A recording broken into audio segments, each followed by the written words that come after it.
اللہ والصلاۃ والسلام علی رسول اللہ۔ ترجمۃ القرآن کے ساتھ آج 11 نمبر پارہ کی ترجمہ و تفسیر بیان کی جائے گی، جس کے آغاز میں اللہ تبارک و تعالیٰ نے نبی کریم صلی اللہ علیہ وسلم کو علم غیب سے ہمکنار فرمایا اور غیب کی خبروں سے مطلع فرمایا۔ آقا کریم صلی اللہ علیہ وسلم جہاد سے واپس آئے اور اس غزوہ میں جب اللہ کے محبوب علیہ الصلوۃ والسلام کے ساتھ کچھ لوگ نہ جا سکے تو ان کے جانے کے مختلف طرق تھے۔ کچھ تو منافقین تھے جنہوں نے عین وقت پہ انکار کیا اور اسلام کے ماننے والوں کو غلبے سے روکنے کے لیے، یہ ان کی منافقت تھی۔ اللہ تبارک و تعالیٰ نے ان کی منافقت کو اللہ اپنے محبوب علیہ السلام پہ پہلے ہی مطلع فرما دیا۔ جب غزوہ تبوک سے واپسی ہوئی تو وہ حیل و حجت کرنے لگے، اپنا عذر پیش کرنے لگے، تو اللہ تبارک و تعالیٰ نے اپنے محبوب کریم صلی اللہ علیہ وسلم کو پہلے مطلع فرما دیا تھا، فرمایا یہ ناپاک لوگ ہیں، ان سے صرف نظر کیجیے، ان کا ٹھکانہ جہنم ہے۔ یہ خاص واقعہ ابتدا میں ذکر کیا گیا۔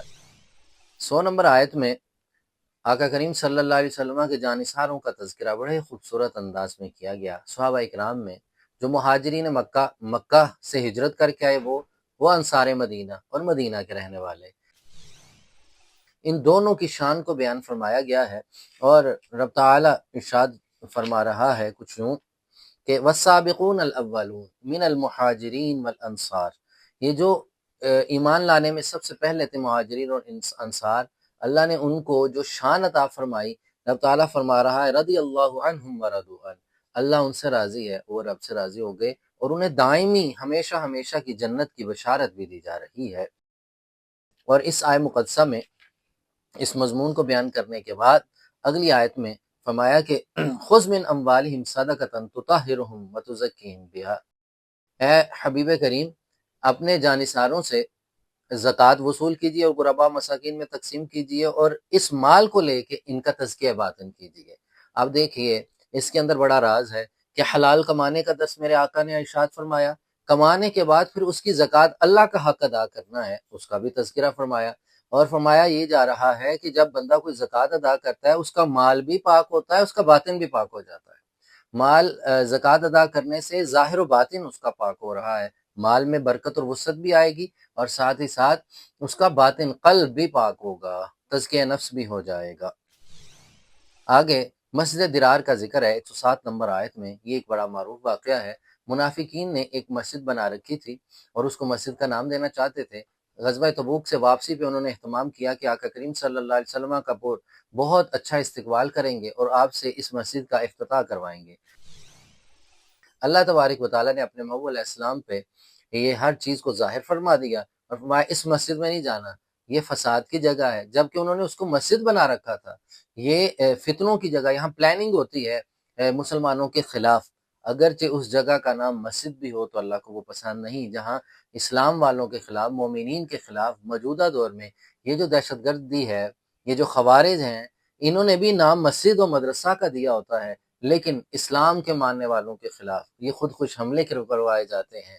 ادھر پلان کیا جاتا ہے کہ کس مسجد میں خود کش حملہ کرنا ہے، کس عبادت گاہ میں یہ مسلمانوں کو نعوذ باللہ یہ نقصان پہنچانا ہے۔ تو اللہ کے محبوب علیہ الصلوۃ والسلام میں ادھر تشریف نہیں لے کے گئے مسجد درار میں، بلکہ اللہ نے مسجد قباء کی طرف آپ کو جانے کا حکم فرمایا۔ وہاں کی پاکیزگی، وہاں کے رہنے والوں کی تعریف اللہ تبارک و تعالیٰ نے اس آیت مقدسہ میں بیان فرمائی۔ 111 نمبر آیت میں فرمایا ان اللہ اشتری من المؤمنین انفسهم واموالهم بان لهم الجنہ، یہ ایک بڑا خاص مضمون ہے کہ اللہ تبارک و تعالیٰ مومنوں سے مومنوں کا مال اور جان لیتا ہے اور اس کے بدلے میں جنت عطا فرماتا ہے۔ اللہ کے نزدیک مومنوں کا مال اور اس کی جان بڑی محبوب ہے، اور بندوں کے نزدیک جنت محبوب ہے۔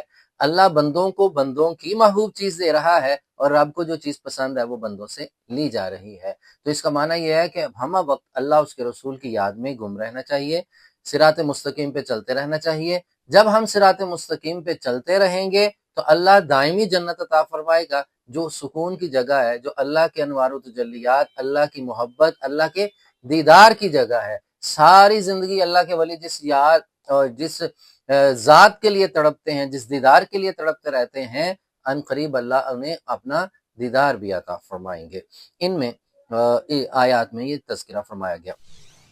112 नंबर आयत जो है उसमें मोमिनीन की सिफात को जिक्र किया गया, औलिया कामिलीन के उसूल को जिक्र किया गया, वली बनने का एक सिलेबस जिक्र किया जा रहा है सूरत तौबा की 112 नंबर आयत में कि मोमिन कौन है, जो वली है, अल्लाह के वली के अंदर क्या क्या सिफात होनी चाहिए, एक सूफी कामिल के अंदर, मर्द दुर्वेश के अंदर, उस फ़कीरुल्लाह के अंदर क्या क्या सिफात होनी चाहिए। हमारा ताइबून अल आबिदून अल हामिदून, सबसे पहली सीढ़ी तौबा करना है, इबादत करना है, अल्लाह की हम्द व सना बयान करना है, रुकू व सुजूद करना है, रोज़ा रखना है कसरत से, अमर बिल मारूफ पे खुद भी अमल करना है, लोगों को भी नेकी की तलकीन देनी है, गुनाहों से अपने आप को भी बचाना है, लोगों को भी इसकी तलकीन देनी है, और अल्लाह की जो हुदूद हैं हर गुनाह से अपने आप को बचाए रखना है।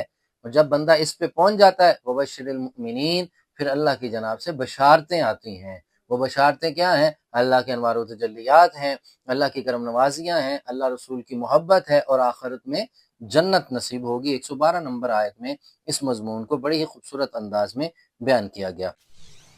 इसी तरह 119 नंबर आयत में फरमाया कूनू मअस सादिकीन, सालिहीन की सोहबत और संगत का तज़किरा फरमाया कि अपनी सोहबत को पाक करें, अपनी खलवत और जलवत को पाक करें, नेक सालिहीन मुत्तकीन लोगों के पास बैठा करें। जब नेकों के पास बैठेंगे एक दिन खुद भी नेक हो जाएंगे, गुनाहगारों के पास बैठेंगे एक दिन बंदा गुनाहगार हो जाता है, गुनाह की तरफ दिलेर हो जाता है। जब बंदा नेकों के पास बैठता है तो नेकियों की तरफ गामजन होता है, नेकियों की तरफ बंदा जाता है। सूरह तौबा की जो आखिरी आयत हैं वो बड़ी खूबसूरत हैं, बड़ी मुजर्रब हैं, बतौर वजीफ़ा पढ़नी चाहिए हर नमाज के बाद या सुबह शाम उसकी तिलावत करनी चाहिए। लक़द जाअकुम रसूलुम मिन अनफुसिकुम, इसमें आका करीम सल्लल्लाहु अलैहि वसल्लम की ख़ास शान को अल्लाह ने बयान किया है कि रब ताला अपनी शयान शान खुद रऊफ़ व रहीम है, लेकिन है हबीब, हमने आपको भी मोमिनीन के लिए रऊफ़ रहीम बना के भेजा है कि हमा वक्त आप मोमिनीन के लिए दुआएं करते हैं, अपनी उम्मत के लिए इस्तिग़फ़ार करते हैं, उनकी बख्शिश के लिए दुआ करते हैं। क़यामत के दिन आप शाफ़ी उमम होंगे, तमाम उम्मतों की शफ़ाअत करने वाले भी आप हैं, आपको रऊफ़ रहीम बना के भेजा गया है। ये सूरह तौबा के चंद एक मज़ामीन थे। आगे सूरह यूनुस है जिसके मज़ामीन में अल्लाह तबारक व तआला की किबरियाई को बयान किया गया, सूरज चाँद सितारों की तख्लीक और उनके मदार को और दिन और रात के मेयार को बयान कर दिया गया।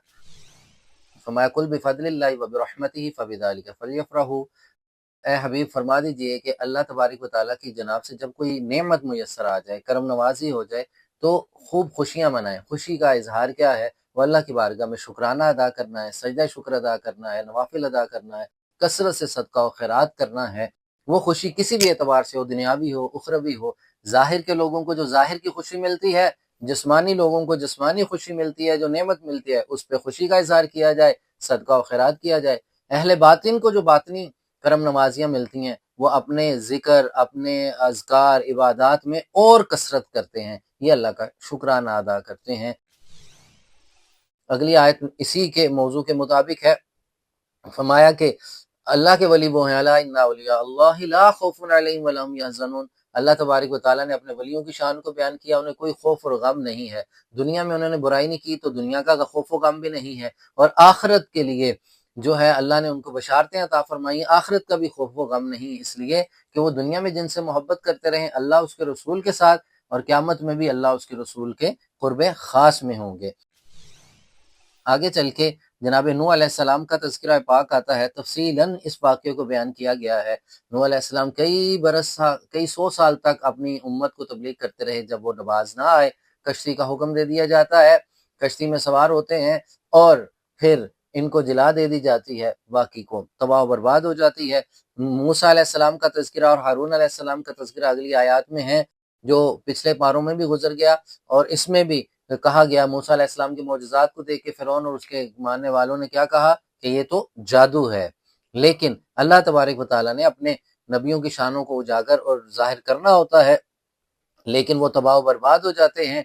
मूसा अलैहिस्सलाम को हुक्म होता है कि अपनी कौम से कहें कि अपने घरों को तामीर करें और अपने घरों में इबादत खाने बनाएं, नमाज कायम करें, और फ़िरौन और उसके मानने वाले आपके बहुत ज़्यादा मुखालिफ हो गए। तो फिर एक वक्त आता है कि आप समुंदर से पार हो जाते हैं, उसी समुंदर में फ़िरौन और उसके हवारी तमाम तबाह बर्बाद हो जाते हैं, और मरने से पहले वो इस चीज़ का इजहार करता है कि मैं ईमान लाता हूँ, लेकिन उसे मोहलत नहीं दी जाती है। तो ये तमाम तर वाक़यात 11वें पारे में ذکر کیے گئے اللہ تبارک و تعالیٰ قرآن و حدیث کے ظاہری باطنی علوم عطا فرمائے اور اس پہ عمل کی توفیق نصیب فرمائے۔